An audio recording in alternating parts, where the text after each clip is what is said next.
The events of the past few days have ripped off the last layer of pretense from Israel's indicted war criminal Benjamin Netanyahu.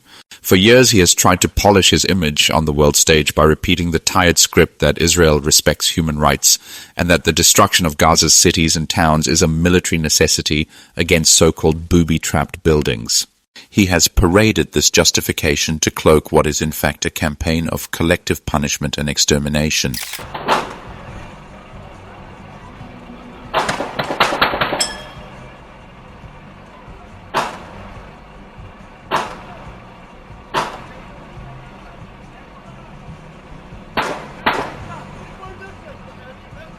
But all of that crumbled after the recent Jerusalem bus stop attack, which killed 6 Israeli settlers. Immediately, Netanyahu and his circle of extremist ministers revealed their true face, responding not with law, not with justice, but with sheer vengeance, unleashing a wave of collective punishment across the West Bank and Jerusalem. The truth is now undeniable. His government doesn't differentiate between fighters and civilians. It treats the entire Palestinian population as a target. And at this point, I want to pause and speak directly to you watching this. Stories like this don't reach far enough because they are drowned out by official propaganda, but you have the power to change that.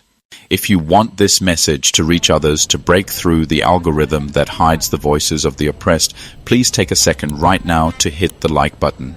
Drop a comment, even a few words, to let us know your thoughts, and make sure you subscribe so that our community can grow and more people can see the truth that mainstream outlets refuse to tell.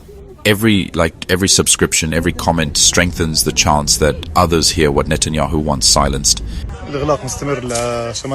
What happened next speaks volumes. Within hours, the occupation forces launched their retaliation, storming villages in the West Bank and demolishing the family homes of those accused of carrying out the attack.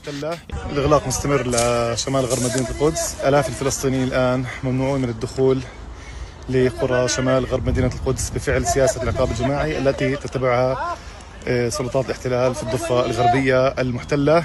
نشاهد الأطفال والنساء والشيوخ هنا على هذه الحواجز يمنعون من العودة إلى منازلهم بعد هذا الإغلاق الذي نفذ من قبل قوات الاحتلال.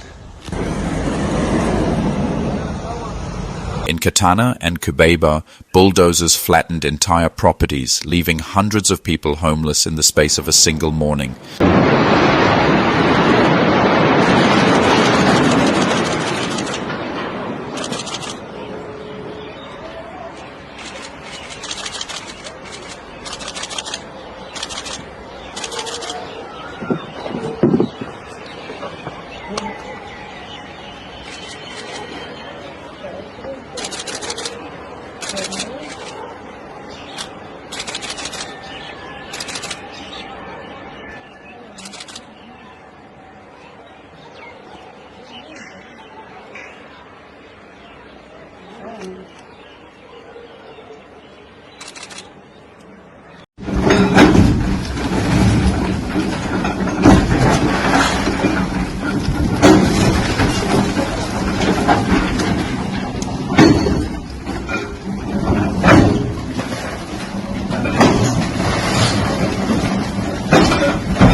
To add to the cruelty, Israel revoked the work permits of more than 700 Palestinians, stripping them of their livelihoods in a single stroke. I'm a critical care nurse from Los Angeles, California, in the United States.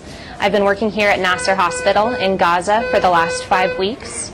Before coming to Gaza, what I had seen on the news had prepared me for possibly war conditions, for shortages, for terrible conditions.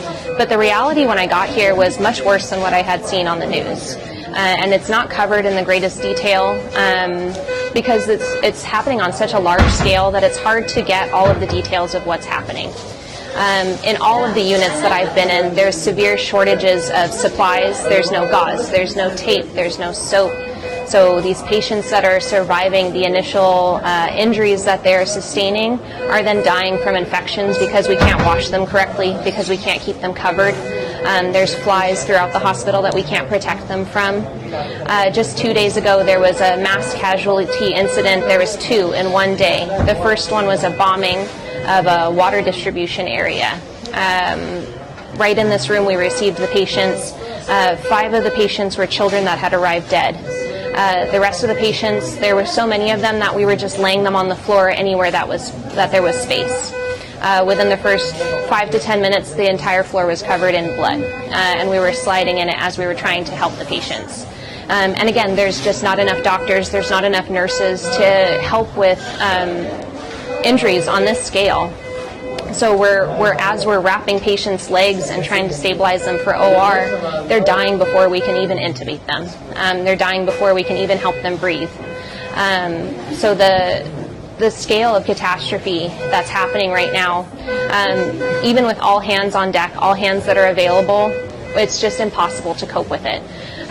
There's just been a systemic dismantling of the healthcare system in Gaza, specifically for this reason, so that Israel can continue attacking people in Palestine and then making it so that Settlers have taken this as a green light to go on their own rampage, burning houses in Deir Sharaf and terrorizing Palestinian families in Sur Baher.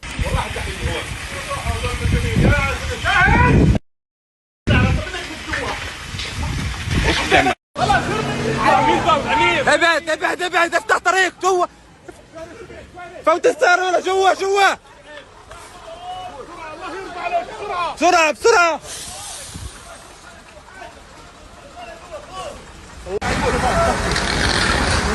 خليهاش يا أرضي جاز خليها مع محمد بريطانيا صنفر هون الشباب على حالي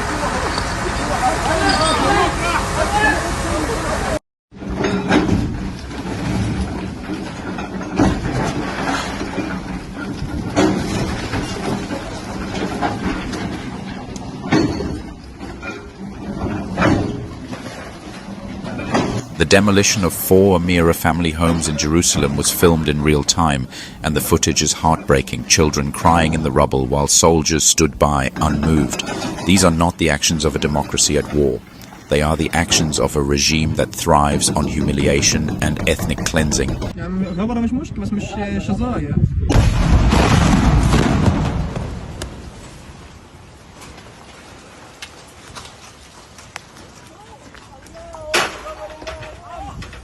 الله يا الله يا الله شباب الخير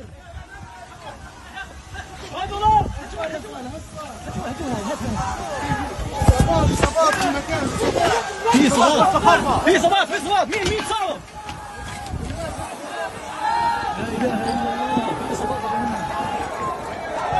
كيف ايش راسك شوف راسك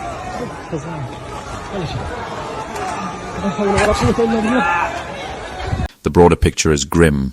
Netanyahu's government has already overseen the destruction of more than 50 high-rise buildings in Gaza just in the past week, leaving thousands displaced. This so-called policy of tower demolition is nothing but collective punishment dressed up as strategy. It is a festival of destruction where children grow up watching their homes vanish into dust and parents are forced to bury their families under rubble while the world looks on. I felt compelling arguments that you need to welcome this character, even with his comments. I mean, his hideous comments, actually, about there being no innocent civilians in Gaza. That is a precursor to genocidal ambition. If you're saying every single person there is guilty, then you are creating circumstances for genocide, I think, inevitably. And if the argument is that in order to ensure a ceasefire, to bring about a cessation of hostilities, to stop the killing, to stop the ethnic cleansing, to stop the genocide, if you are of the view that that is what is unfolding, then you need to keep the lines of communication open. And history has taught us that you have to negotiate with everybody in order to bring about peace. I think of Northern Ireland often when I turn my attention to matters Middle Eastern, and I don't know what the equivalent would be today. If Margaret Thatcher had thought or had information that senior members of the IRA were holed up in a very specific corner of Derry or Ulster or Belfast, could she have bombed the whole street? Would she have enjoyed support if she'd bombed the whole street? In the aftermath, perhaps, of the Brighton bombings, would there have been an appetite in this country for parts of Northern Ireland where Republican terrorists were being sheltered to be destroyed? Because you were targeting exclusively the terrorists, and if anybody else got killed in the meantime, then hey-ho, that's showbiz. I don't know. I'm just always searching for parallels, historical precedents, and I'm running out now. And yet, despite mounting evidence of war crimes, the international community continues with empty statements and meaningless calls for restraint, allowing Netanyahu to trample on what remains of international law. The post-World War II order that was meant to protect civilians from these crimes has been shattered by his hands.